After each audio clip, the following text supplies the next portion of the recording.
Tonight, we're drifting back to a world where time didn't tick. It tolled, burned, rang, or simply slipped away unnoticed. There were no glowing digits on a bedside table, no phones to glance at every 10 minutes. Instead, keeping time was a patchwork of bells, shadows, and the occasional rooster that refused to cooperate. So, let's settle in, dim the lights, and wander through the strange and slightly chaotic world of medieval timekeeping. Picture living in a world where the phrase, "I'll meet you at 8 o'clock," simply didn't exist. Medieval people had no such concept. Instead, arranging a meeting went more like, "I'll see you when the church bells toll for evening prayers," or, "Let's meet when your shadow grows to match your height." That was about as close to precision as things got. Still, some form of accurate timekeeping was important, particularly for monks who had to follow strict prayer schedules throughout the day. Merchants, too, needed a way to track time for trade and transactions. The absence of reliable measurements led to some truly curious situations. Historical records from medieval England even include cases where a neighbor's rooster was presented as evidence in court. Yes, a rooster. Meanwhile, in certain towns, the official timekeeper could face fines, or worse, if the bells rang at the wrong hour. A surprisingly high-pressure job for someone who didn't own a watch. What stands out most, however, is how unbothered people were about it all. Without minutes and seconds ruling their lives, they moved through their days at a gentler pace. There was no modern anxiety of being exactly 5 minutes late. Life flowed according to broader rhythms, light, bells, meals, not precise numbers. One of their simplest yet cleverest methods for marking time? Watching the sun's slow journey across the sky.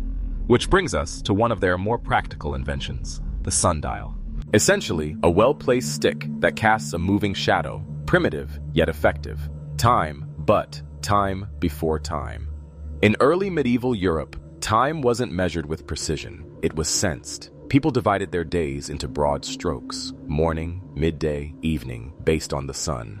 Because of course they did. It was bright, hard to miss, and didn't require winding.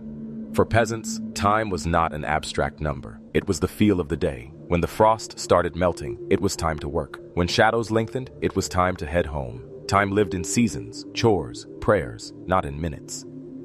Monastic time. Then came the monks. These were the first real obsessives about time in the medieval world. Monasteries ran on strict schedules of prayer called the divine office, held 8 times a day. Matins, lauds, prime, terce, sext, none, vespers, and compline. If you think modern office meetings are excessive, try chanting psalms at 3 a.m. because a bell said so. But how did they know when to ring the bells? Early on, monks relied on candle clocks. Candles marked with lines that melted roughly at a predictable rate. Each line meant another prayer session. Except, of course, candles don't burn evenly, wax drips, and drafts exist. So, sometimes prayers happened early, sometimes late. No one complained. God's sense of time was assumed to be forgiving. Monastic time. Then came the monks. These were the first real obsessives about time in the medieval world. Monasteries ran on strict schedules of prayer called the divine office, held 8 times a day. Matins, lauds, prime, terce, sext, none, vespers, and compline. If you think modern office meetings are excessive, try chanting psalms at 3 a.m. because a bell said so. But how did they know when to ring the bells? Early on, monks relied on candle clocks. Candles marked with lines that melted roughly at a predictable rate. Each line meant another prayer session. Except, of course, candles don't burn evenly, wax drips, and drafts exist. So, sometimes prayers happened early, sometimes late. No one complained. God's sense of time was assumed to be forgiving. Bells, birds, and busy towns. Church bells became the heartbeat of medieval life. Townspeople didn't own timepieces, they owned ears. Bells told them when to work, pray, eat, and close the city gates. Blacksmiths struck iron when bells told prime. Bakers pulled bread from the oven by the sound of sext, and when vespers rang, everyone knew the day was slipping into dark. In the countryside, people relied more on natural signs, birdsong, animal feeding times, and the position of shadows. Roosters, notoriously unreliable, got blamed for many late starts. But to be fair, no one had invented snooze buttons. Early mechanical marvels. By the late 13th century, Europe began experimenting with mechanical clocks. These weren't delicate pocket watches. They were towering wooden contraptions with swinging weights and iron gears, installed in cathedrals and town squares. Loud, impressive, and inaccurate, sometimes off by hours in a single day, but a sign of human ambition. Time, once a vague feeling, was being trapped inside machinery. Living without minutes. For most people, life wasn't measured in hours anyway. It was measured in tasks. You didn't meet a friend at 2:15. You met them when the market was busy. You didn't stop working at 5. You stopped when it got dark or your back gave out, whichever came first. Even kings and queens, those paragons of luxury, didn't live by strict time schedules.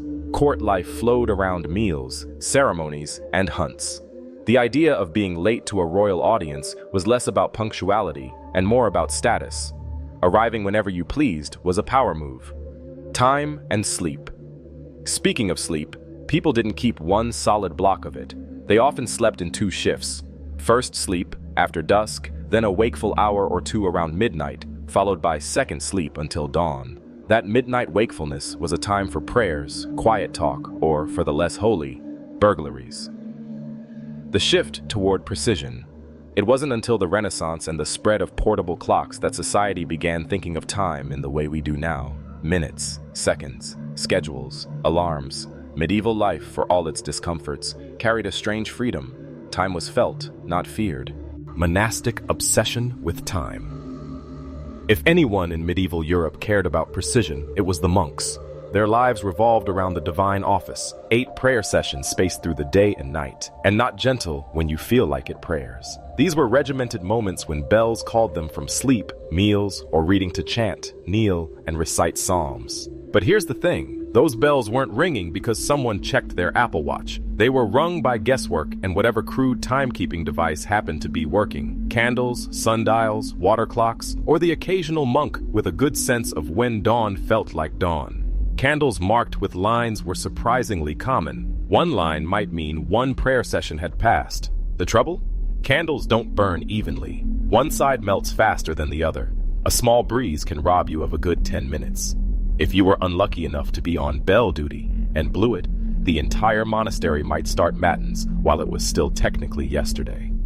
Water clocks, bowls that filled and sank at set rates, were a little more reliable, but water froze in winter.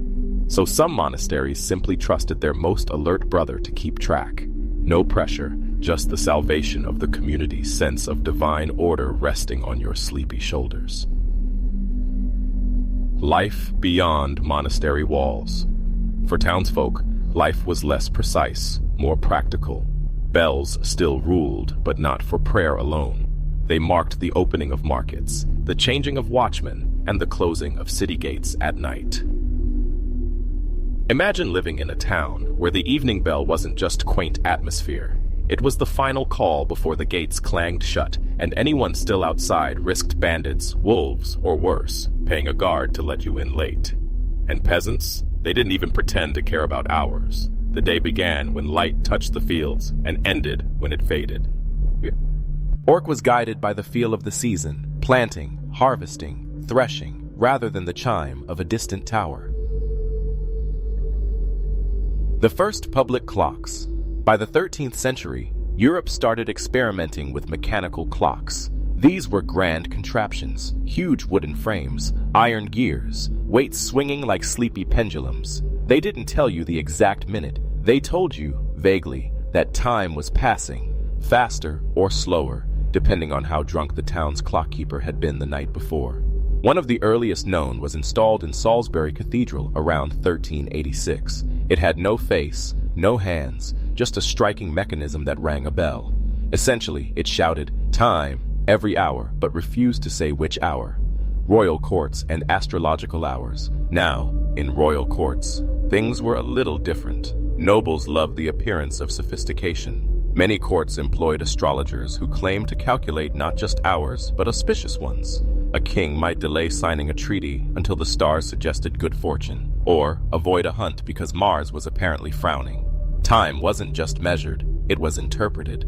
A marriage might start at a peculiar hour simply because an astrologer whispered it would bring heirs with fewer, unfortunate jawlines.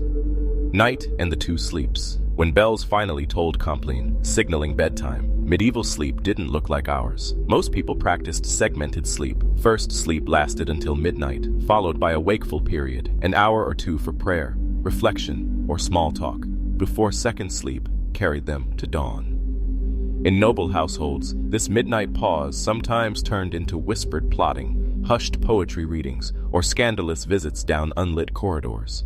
For peasants, it was more practical, tending fires, checking animals, or just staring at the dark until drowsiness returned, the slow march toward precision. All of this changed with the late medieval love affair with precision. As trade expanded and cities grew, timing markets, legal courts, and guild work became essential.